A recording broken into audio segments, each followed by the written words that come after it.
Hari Jai Radha Madhava Kunja Vihari Jai Gopi Janavallabha Girivardhari Jai Gopi Janavallabha Girivardhari Yashodanandana Bhajajanaranja Yashodanandana Bhajajanaranja Yamunatira Vanachari Yamunatira Vanachari Jaya Radha Madhava Kunjavihari Jaya Radha Madhava Kunjabihari Jaya Gopi Jana Vallabha Girivardhari Jaya Gopi Jana Vallabha Girivardhari Yashoda Nandana Brajajanaranjana Yashoda Nandana Brajajanaranjana Yamuna Tira Vanachari Yamuna Tira Vanachari Jaya Radha Madhava Kunjabihari Jaya Radha Madhava Kunjabihari Gopi Janavalabha Girivardhari Gopi Janavalabha Girivardhari Yashoda Nandana Brajanaranjana Yashoda Nandana Brajanaranjana Yamuna Tira Vanachari Yamuna Tira Vanachari Hare Krishna Hare Krishna Krishna Krishna Hare Hare Hare Rama Hare Rama Rama Rama Hare Hare Hare Krishna Krishna Krishna Hare Hare Hare Rama Rama Rama Hare Hare Hare Krishna, Krishna Krishna, Hare Hare, Hare Rama, Rama Rama, Hare Hare, Hare Krishna, Krishna Krishna, Hare Hare, Hare Rama, Rama Rama, Hare Hare. Hare Krishna, Krishna Krishna, Hare Hare, Hare Rama, Rama Rama, Hare Hare, Hare Krishna, Krishna Krishna, Hare Hare, Hare Rama, Rama Rama, Hare Hare, Hare Krishna, Krishna Krishna, Hare Hare, Hare Rama, Rama Rama, Hare Hare, Hare Krishna.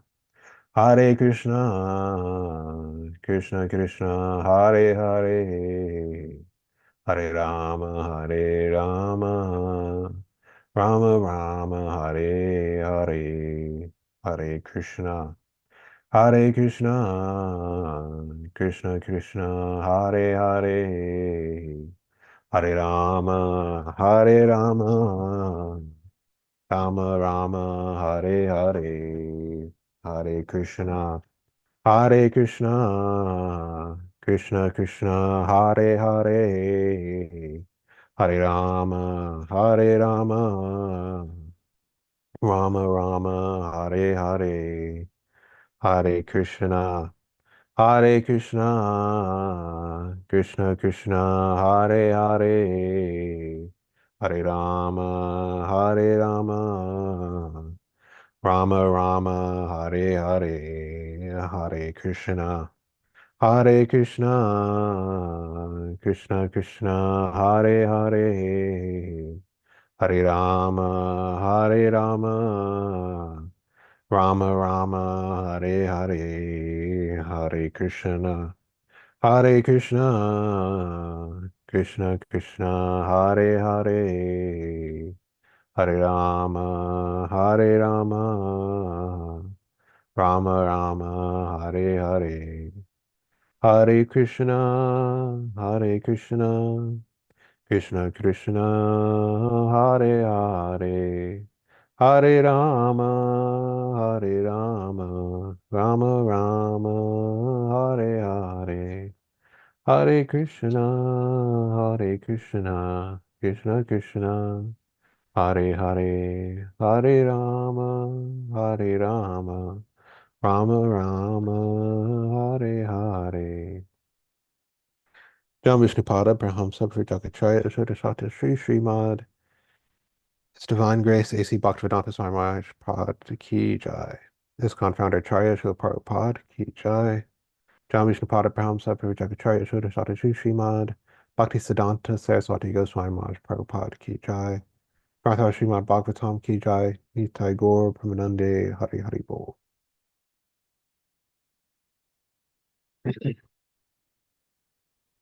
Om Namo Bhagavate Vasudevaya.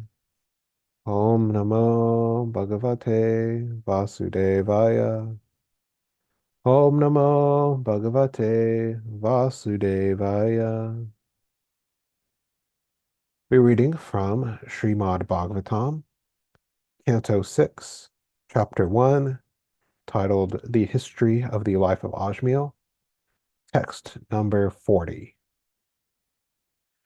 Yamaduta Uchu Veda Pranihito Dharmo Hi Adharmastad Viparyaya Vedo Narayana Sakshat Swayamburi Iti Shushruma Veda Pranihito Dharmo Hi Adharmastad Viparyaya Vedo Narayana Sakshat Swayambur iti Shushruma Veda Pranihito Dharmo Hi Adharmas Tad Viparyaya Vedo Narayana Sakshat Swayambur iti Shushruma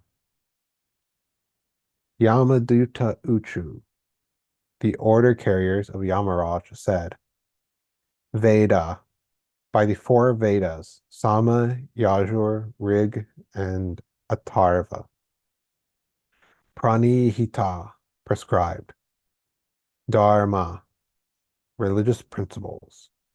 He, indeed. Adharma,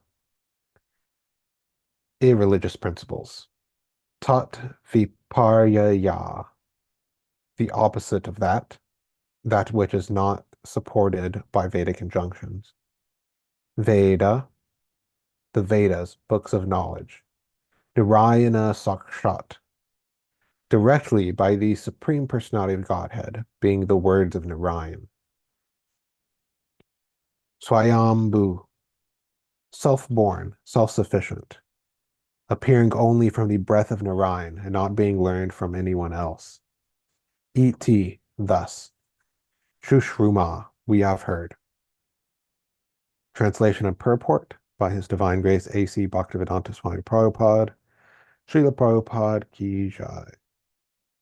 The Yamadutas replied, that which is prescribed in the Vedas constitutes dharma, the religious principles, and the opposite of that is irreligion. The Vedas are directly the Supreme Personality of Godhead Narayan and are self-born. This we have heard from Yamaraj. Purport. The servants of Yamaraj replied quite properly. They did not manufacture principles of religion or irreligion.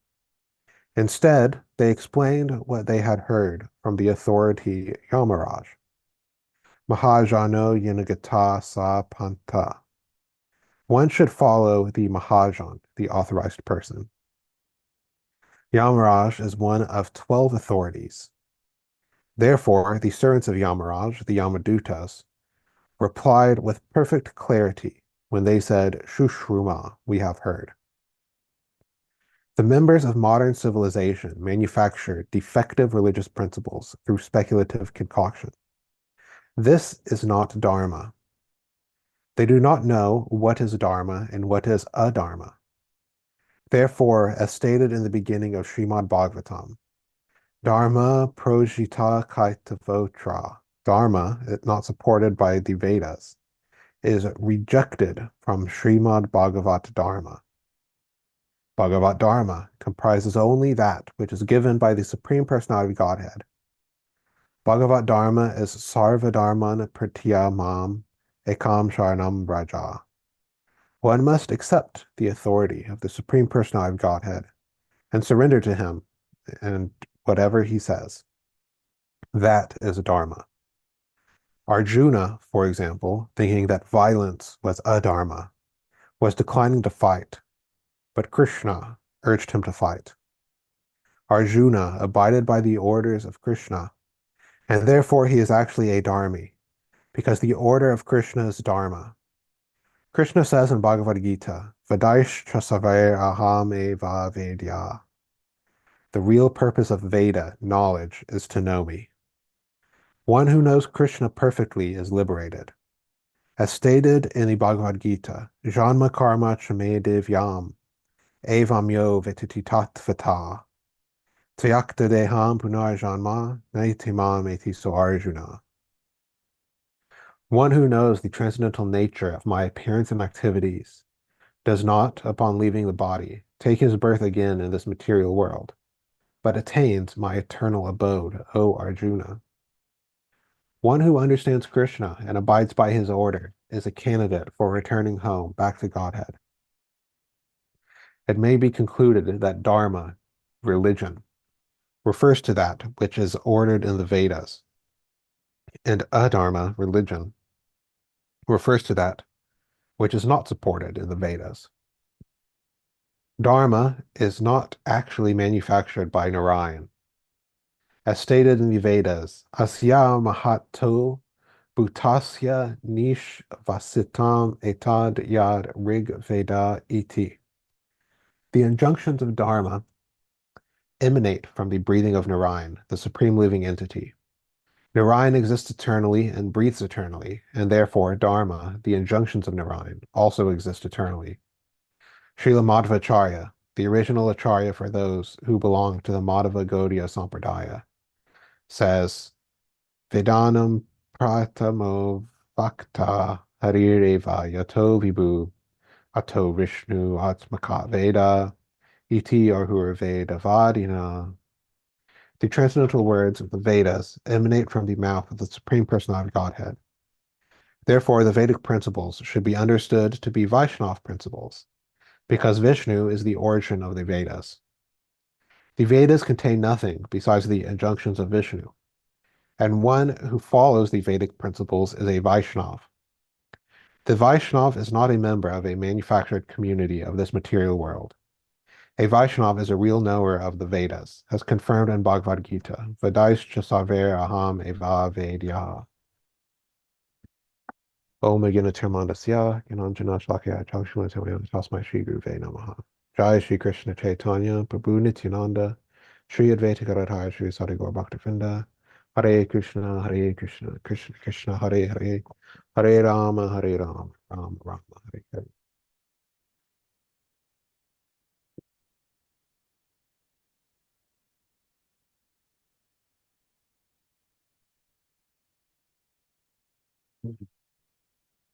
So we are continuing the conversation between the Vishnu Dutas and the Yama Dutas over various topics, primarily, at this stage at least, what is religion and what is irreligion. The Yamadutas are, of course, tasked with bringing the conditioned souls to Yamaraj so that he can pronounce uh, just reward and punishment, and also in carrying out the punishments to those who have accumulated such reactions. And in the previous few verses, the Vishnu Dutas put several questions on this topic to the Yamadutas. And the Yamaduta's reply is that Dharma, proper action, religious principles, is what is in the Vedas, and what is not in the Vedas is adharma, improper action or anti-religious principles. And their evidence for this is that they have heard it from Yamaraj. According to the modern conception or the modern sensibilities, in regards to epistemology, this would not convince a lot of people. They would dismiss it as religious fanaticism, or it being too gullible or too naive. What do you mean you just heard from somebody uh, and you just believe them? Uh, shouldn't you gather the facts yourself, gather evidence, reason through it, sit up late into the night, going through all sorts of logical deductions, trying to get to what the actual uh, conclusion is? And as I've talked about before, a while ago, there in the Vedic conception, there are three main tools of epistemology, main tools of justifying knowledge. There is Pratyaksha, Anuman, and Shabda, or sense perception, what one could call empirical observation. Then there is what one could call logic or logical deduction. And then ultimately, hearing from authorities. And according to the modern idea, or at least the modern conception that people have in their heads, whether they've thought about it deeply or not, the first two are held to be supreme.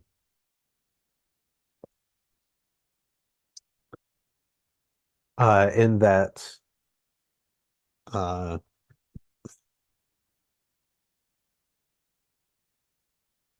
it is said that one does not actually know something unless one gains it through uh, empirical observation and uh, logical deduction from that point. There's actually, if anybody has studied or remembers logical fallacies uh, in from school or something, one uh, is actually called appeal to authority. Uh, if I remember the Latin correctly, it's argumentum ad verecundiam, uh, which it's considered to be a logical fallacy, just appealing to some authority to say, this is the correct method. But actually, all knowledge, well, most knowledge that we gain, even through scientific means, or related to science uh, is through Shabda. Because Shabda is the process of education. We all go to school and hear from the teacher about this and that. Uh, the conclusion or the logical endpoint of this insistence on pratyaksha and anuman is the philosophy of scientism, which is that science is the only way to gain knowledge, and that any other process is simply speculation or wishful thinking or something like that. But even in scientific fields, one relies on Shabda Praman. Uh, I think most of you know that I have a background in science, and through my education, I've heard of so many experiments. Uh, just because every time there's you know, different facts or theories that are being taught, you hear about some of the foundational experiments in them. But that is Shabda Praman, because I didn't go do the experiment myself. Even if I had the inclination to, I would not have the resources uh, because some of these experiments are incredibly expensive. One time I visited the Jefferson Lab facilities in Virginia, and their electron beam costs $10,000 an hour to run. And that is relatively low energy experiments uh, compared to the new accelerator that they're building. So even if I wanted to go test, I do not have $10,000 an hour to spend on electrons. And even if I did have the resources, if I was, Batman or something, was a, trillionaire or whatever, I would not have the time to redo every single experiment. So I have to uh, hear from my professors. The experiment said this, and uh, this was the result, and this is the implication. And actually, the process of science, as far as building up knowledge in a communal way goes, relies on Shabda Praman. Because generally, you do your experiment or calculation or derivations. And then what is the next step? You publish it in a journal, hopefully peer-reviewed.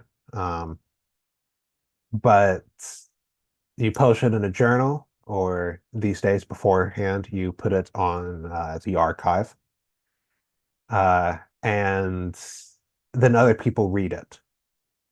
And then, they say, okay, very nice. This has been proven, which is Shabda Praman. You are hearing from these people, a lot of times who you don't even know, uh, and trusting what they say. And this actually led to some problems in certain fields of science. I think psychology is one. I think biology as well, but even some fields of physics have what's called the reproducibility crisis. Because the idea is that the idea behind the scientific process is that people come out with results, and then the results are supposed to be reproducible, meaning that if I do the same experiment, I get more or less the same result.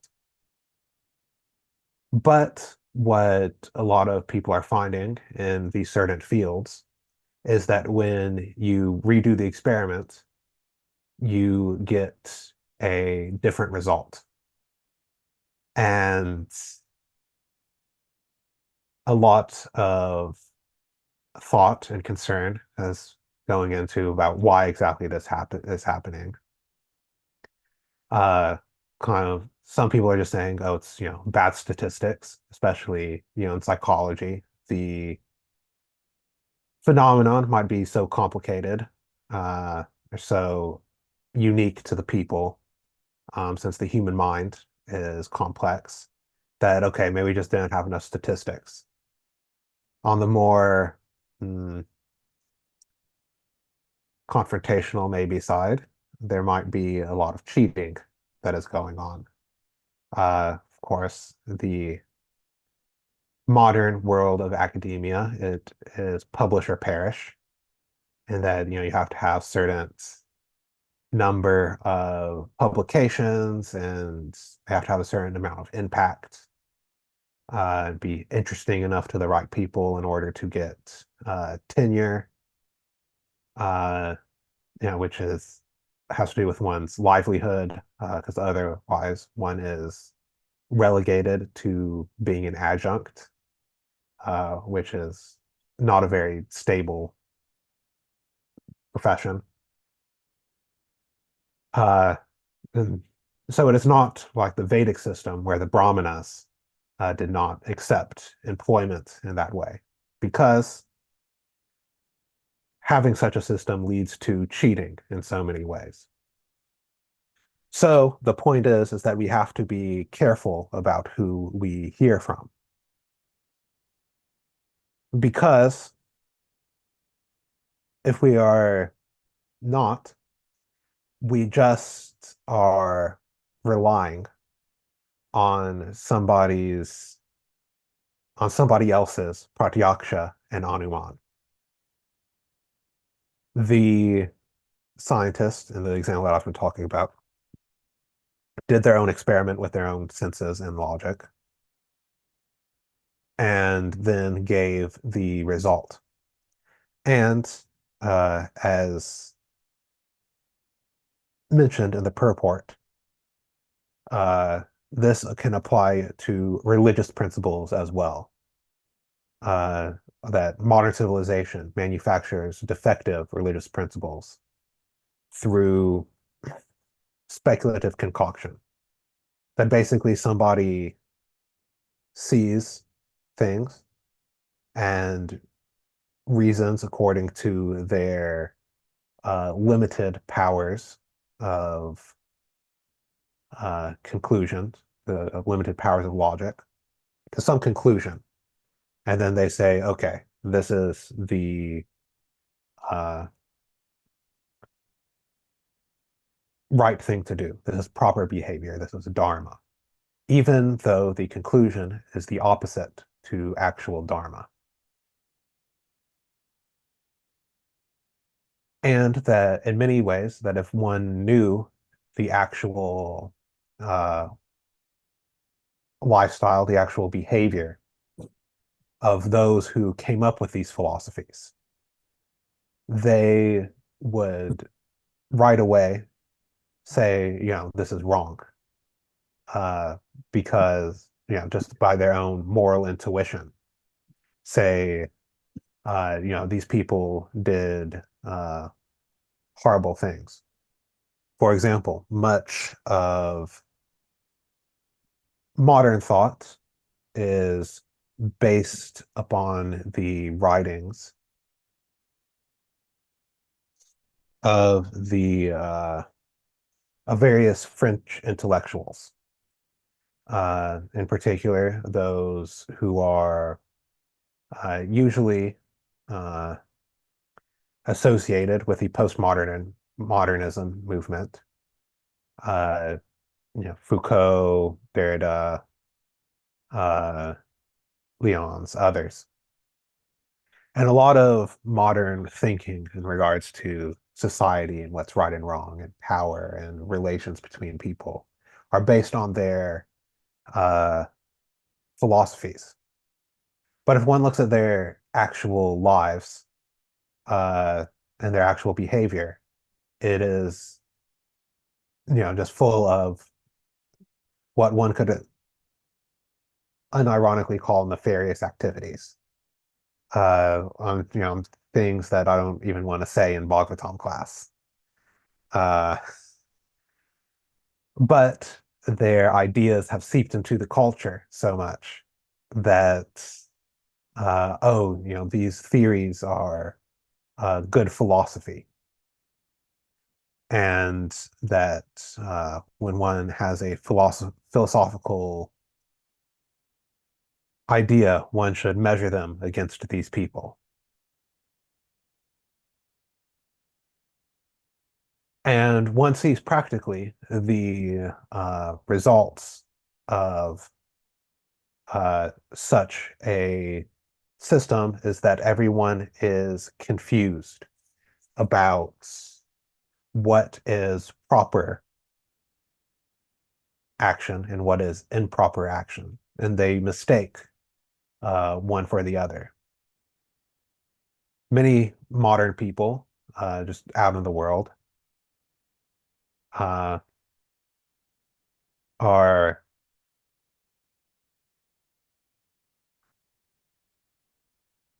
for example, very anti-religious. That, if one takes, your children to church every Sunday and they hear from a preacher, that they would say that that is wrong. But, you're brainwashing your kids or something like that. Uh, and such people would also say that if a woman wants to kill her child in the womb, then there is no issue with that because of these concocted this concocted religious principles just made by mental speculation, that dharma has been mistaken for adharma, and adharma has been mistaken for dharma. And this is because the conditioned living entities have defects in our abilities to actually know, to actually conclude things. We make mistakes. We're always in illusion. We have a cheating propensity, and our senses are imperfect. And one can practically see examples of all four of these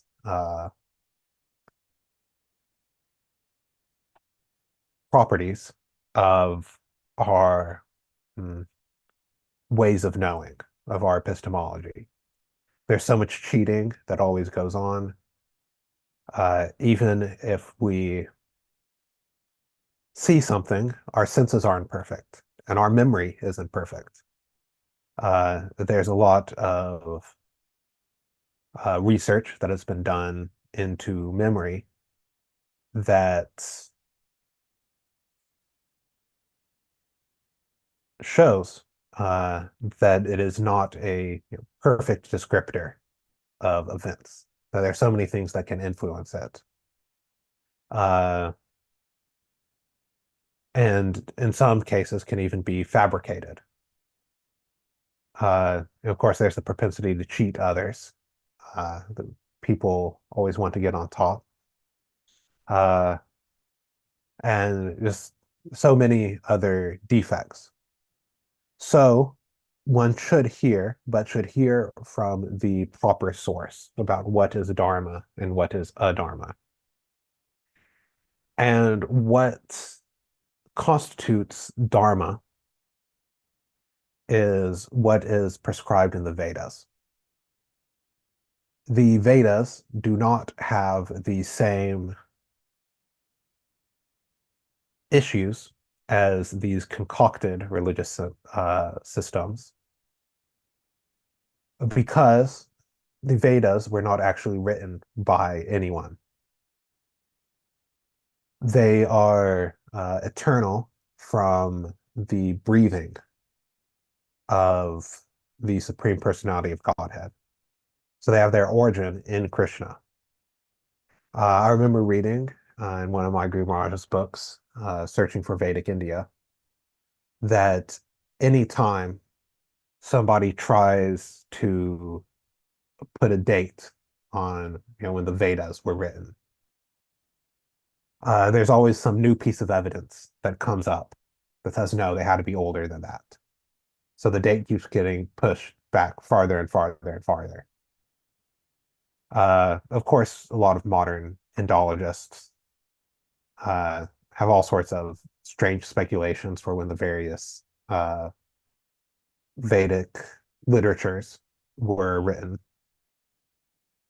Uh, I know my Guru Maharaj was telling me one time he went undercover to a Indology conference, uh, and like he didn't use his real name or anything. He used a pseudonym, and didn't let on that he was a Hare Krishna sannyasi or anything like that.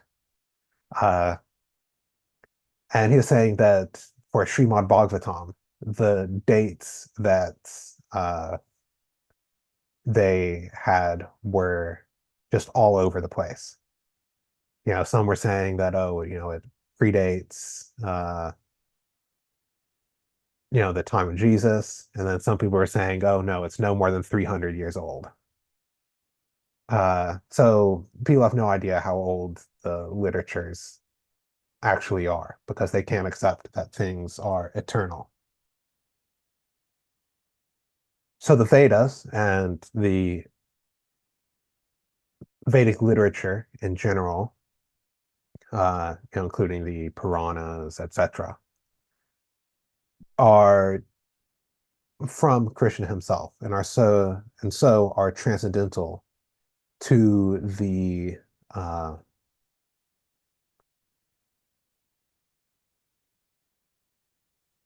mm, imperfections that come with the epistemology of humans.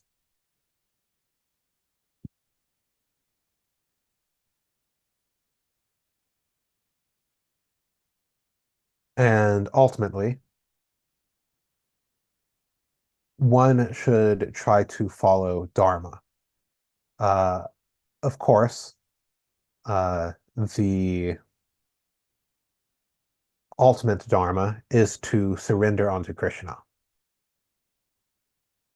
Uh, in the current age, it is difficult to follow all of the various rules and regulations according that are found in the various Vedic literatures, in the Vedas, the Puranas, the Dharma Shastras. Not that we shouldn't try, uh, or that we shouldn't uh, try to make a society where these things are followed, or that and all that we should just ignore them. But we should have as the main goal surrender onto Krishna, uh, which is the ultimate Dharma and which is what Lord Chaitanya taught.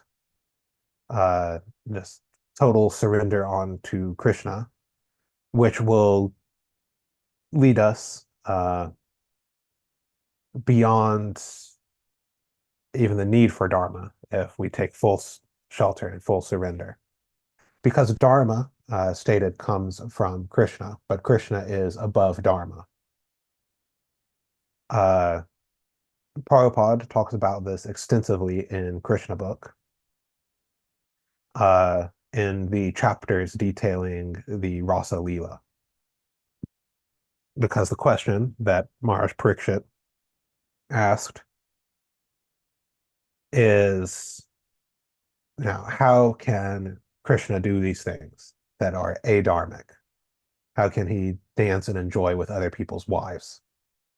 Uh, and the answer, more or less, is that Krishna is above the laws of dharma and karma, that he can do whatever he wishes because he is the supreme. And he agrees in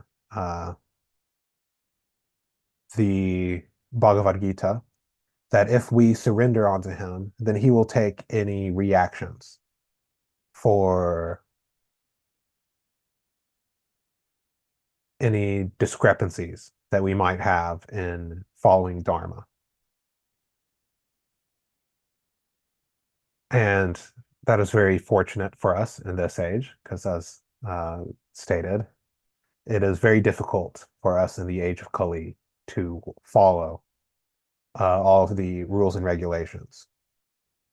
So while we are moving towards reestablishing the Vedic social system in the second half of Prabhupada's movement, we should take heart that uh, by acting under the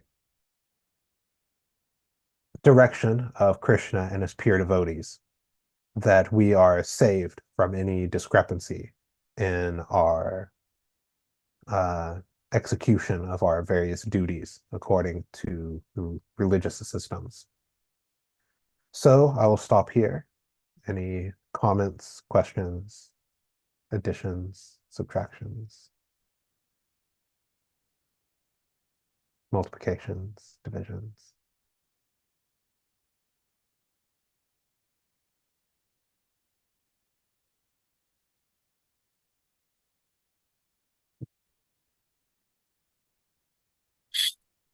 All right, Krishna Prabhu, I'd like to thank you for another wonderful and thought-provoking class.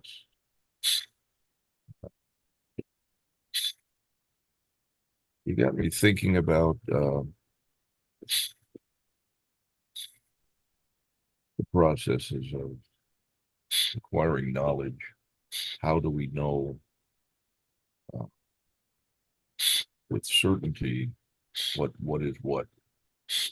And um,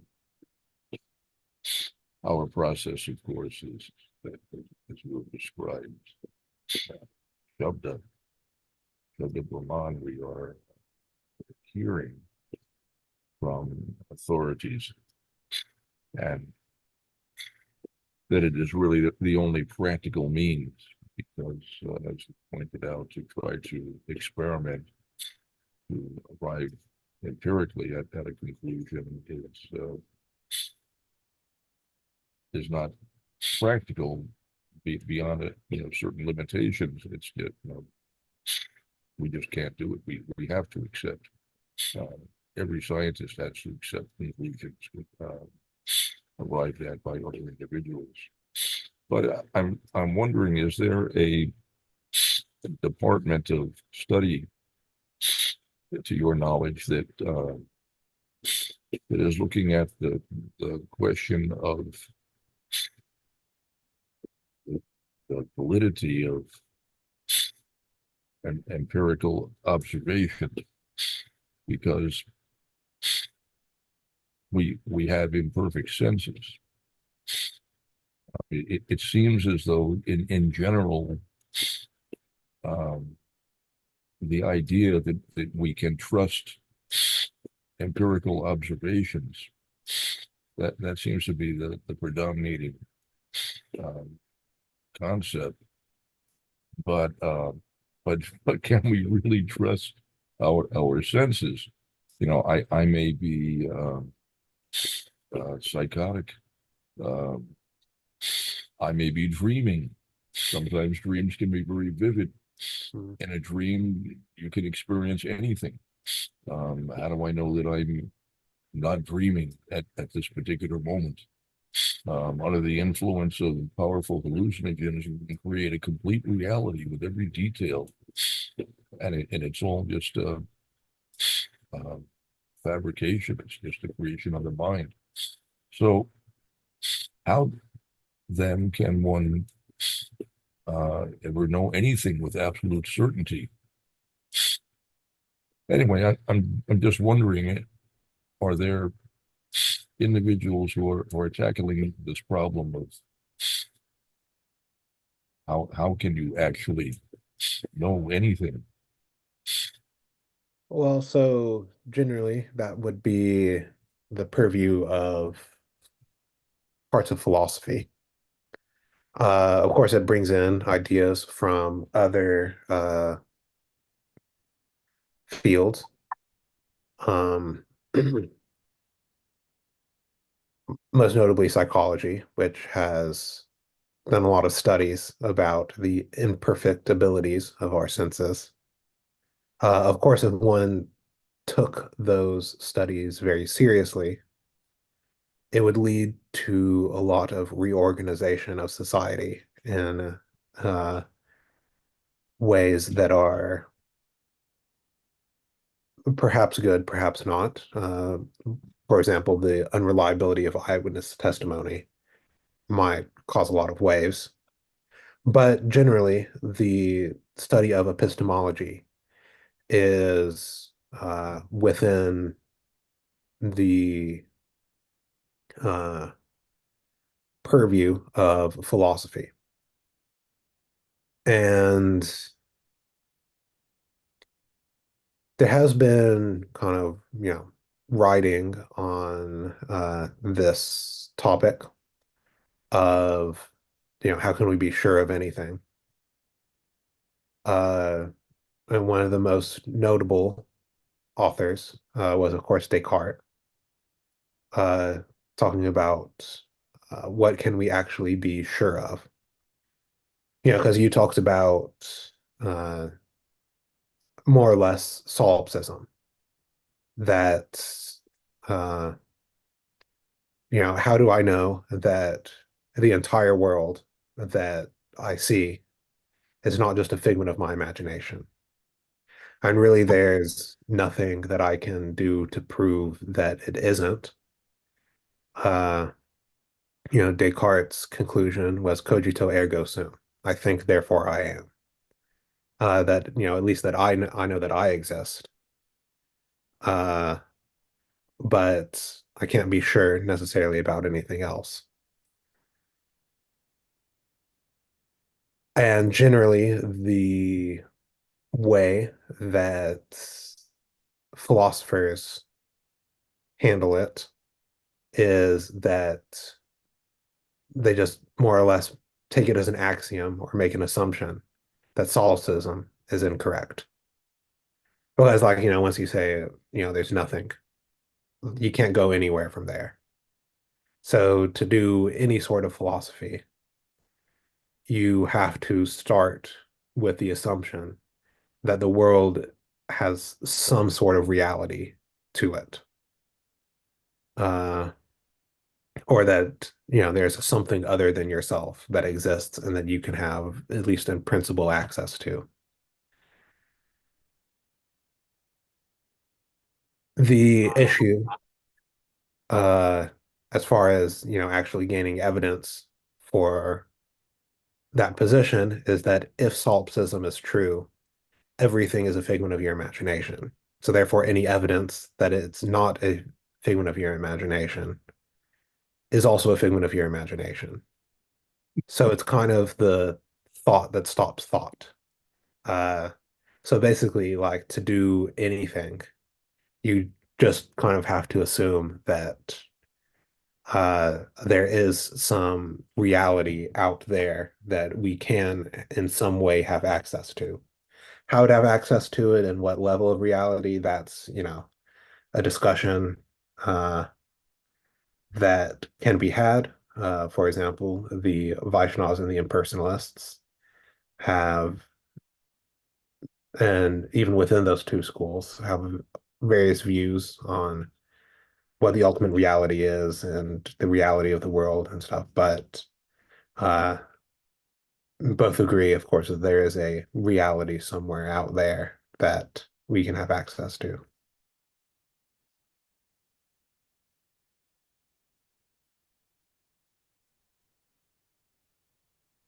Well, thank you, Google. I'm not sure I'm any clearer on Uh, the issues, but it's fascinating discussion. I know that in amongst uh,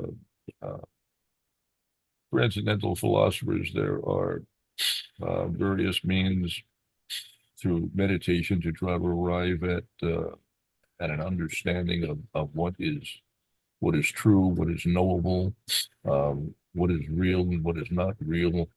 Um, but for the mundane scientists, Hmm. um, would you say that they would regard philosophy as a soft science and maybe look down their nose upon it? They wouldn't even give it the status of science. They might say, oh, psychology, sociology, things like that. Those are soft sciences. Philosophy, it just many people would say, oh, it's, just useless. Uh, yeah, the status of philosophy in scientific circles, people don't really pay so much attention to it. There's a lot outside of certain very, very specialized subfields that are in a lot of ways more philosophy than physics. Like, for example, interpretations of quantum mechanics sometimes talks about philosophy, but the interpretation that most physicists have of quantum mechanics is shut up and calculate. Uh, and that, it gives me the results that I need. Who cares, like, what's really going on under the hood? Uh, which, I guess from a psychological-ish standpoint, shows that the motivation isn't necessarily, pure curiosity, as it is sometimes purported to be, but the ability to control. Uh,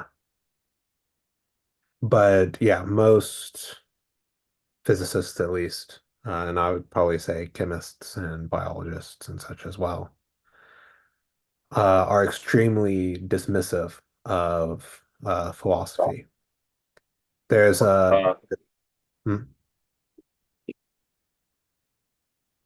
there's this one series of debates that I remember watching before. It was between Lawrence Krauss, who is a cosmologist, quantum cosmology and such, and William Lane Craig, who's a Christian theologian and philosopher.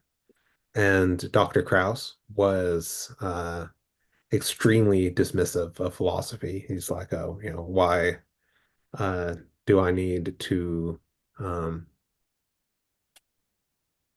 deal with this at all? And it was on the subject of God, since Lawrence Krauss was a peripheral member of the New Atheism movement. And speaking of William Lane Craig, I know that Richard Dawkins, who's of course one of the Mahajans of the New Atheism movement, uh, refused to debate William Lane Craig. Uh, and he came up with some reason about like, oh, he uh, justified this atrocity that's in the Bible or something like that. But anybody who is actually was close to the matter said that he doesn't want to debate him because he knows that the subject matter is actually philosophy, and that Richard Dawkins is such an unsophisticated philosopher that he knows that he'll lose in any debate against an actual philosopher. So yeah, generally in the sciences, it's all about, experiment and getting grants and the actual philosophical implications of what they're studying. They just say, okay, we'll leave that to the philosophers of science, uh, which can have mixed results because on occasion, and there are people who are good at and understand really both. But a lot of times, because of the specialization of academia in the modern age, the scientists who try to do philosophy of science aren't very good at philosophy and they don't really know a lot of philosophy. And a lot of the philosophers who try to do philosophy of science don't really know the science. So it becomes an issue.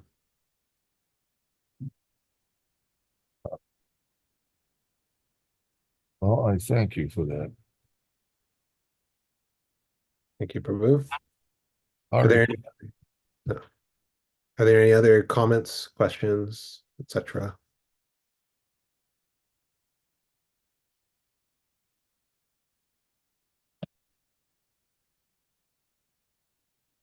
Okay. If not, we will end. Srimad Bhagavatam ki jai.